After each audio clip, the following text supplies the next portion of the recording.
How to remove your Instagram account. Hey guys, welcome to the channel. So, if you want to delete, deactivate or remove your Instagram account, what you're simply gonna do is first open Instagram on your device. Now, in the bottom right corner of your screen, you can see your profile's logo. Click on it. After that, in the top right corner, you'll see the three bar option. Go there. And now, over here you'll see various options.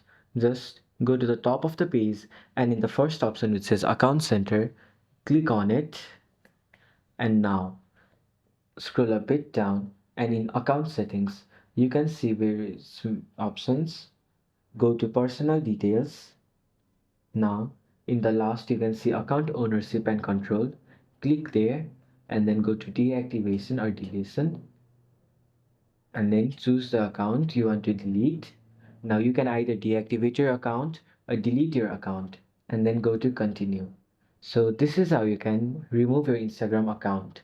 So thank you for watching till the end of the video. Hope you liked it and see you again in the next one.